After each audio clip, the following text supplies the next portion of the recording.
आपको बता रहे हैं कि एफसी हेडक्वार्टर्स में होने वाले इब्तदाई तहकीकात में शवाहिद इकट्ठे किए जा रहे हैं। ज़राए का कहना है कि धमाका उस वक्त हुआ जब परेड जारी थी। परेड के वक्त 450 एहलकार मौजूद थे। तमाम दहशतगर्दों ने खुद कुछ जैकेट्स पहनी हुई थी। दूसरी जानिब तर्जुमान लेडी रीडिंग अस्पताल के मुताबिक जख्मियों की हालत तसल्ली बख्श है, इलाज मुहैया किया जा रहा है। LRH में एमरजेंसी नाफिज कर दी गई है। आज सुबह एफसी हेडक्वार्टर्स के करीब धमाका हुआ, जबकि 2 धमाके बताए जा रहे हैं और उसके बाद सिक्योरिटी फोर्सेस हाई अलर्ट कर दी गई थी और हमला आवरों को हलाक कर दिया गया है। अब बताया जा रहा है कि धमाका उस वक्त हुआ जब परेड जारी थी। परेड के वक्त 450 एहलकार मौजूद थे। तमाम दहशतगर्दों ने खुद कुछ जैकेट्स पहनी हुई थी, जबकि दूसरी जानिब तर्जुमान लेडी रीडिंग अस्पताल का कहना है कि जख्मियों की हालत तसल्ली बख्श है, उन्हें इलाज मुहैया किया जा रहा है, जबकि LRH में एमरजेंसी नाफिज कर दी गई है। CCPO पेशावर डॉक्टर मियां सईद ने FC हेडक्वार्टर्स पर हमले की तस्दीक करते हुए बताया कि फेडरल कांस्टेबलरी के हेडक्वार्टर पर हमला सुबह 8:10 पर हुआ था और हमले के बाद फौरी तौर पर इमदादी कार्रवाइयों का आगाज़ कर दिया गया। शाहिद खान से अपडेट्स जान लेते हैं। शाहिद, बताइएगा क्या सूरत हाल है, तहकीकात कहाँ तक पहुँची हैं और ज़ख्मियों की हालत कैसी है?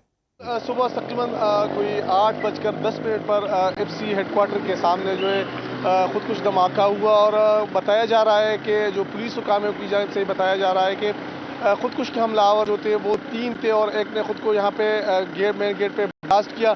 उसके बाद 2 हमलावर जो थे वो हेडक्वार्टर में घुसने की उन्होंने कोशिश की, ताहम वहाँ पर हेडक्वार्टर के अंदर जो सिक्योरिटी एहलकार थे उन्होंने बर वक्त कार्रवाई करते हुए जो मज़ीद 2 हमलावर थे उनको भी जहन्नम हासिल किया। तो मजमूई तौर पर 3 हमलावर के बारे में बताया जा रहा है कि तीनों के तीनों जो है वो हलाक हो गए। इस हमले के नतीजे में जो मेन गेट है उस पर सिक्योरिटी पे मामूर जो 3 एहलकार थे, इसमें एक हवलदार और 2 सिपाही शामिल थे, वो शहीद हो गए। उन शहदा की नमाज जनाजा जो है अब से थोड़ी देर में अदा कर दी जाएगी। उसकी जनाजे की तैयारियाँ जो है हो रही हैं। इस हमले में तकरीबन 11 जो अफराद थे वो ज़ख्मी हुए, जिनमें 3 FC एहलकार जिसमें एक लांस नाइक भी शामिल है।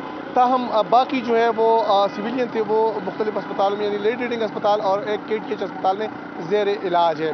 धमाके की इब्तिदाई जो रिपोर्ट सामने आई है उसके मुताबिक जो टारगेट था, मेन ज़राए का कहना है कि वो परेड था जो कि हेड ऑफिस के अंदर जो परेड जारी थी वो टारगेट था, लेकिन बरवक्त कार्रवाई की वजह से जो शरपसंद है वो अपने अहदाफ के हुसूल में नाकाम रहे हैं। तकरीबन 450 से ज़ायद एहलकार उस वक्त मौजूद थे परेड में, जिसको निशाना बनाने की कोशिश की गई थी और ताहम जो सिक्योरिटी की जो कि हर वक्त यहाँ पे अलर्ट रहती है, इसके बायस हमलावर जो थे वो नाकाम रहे हैं।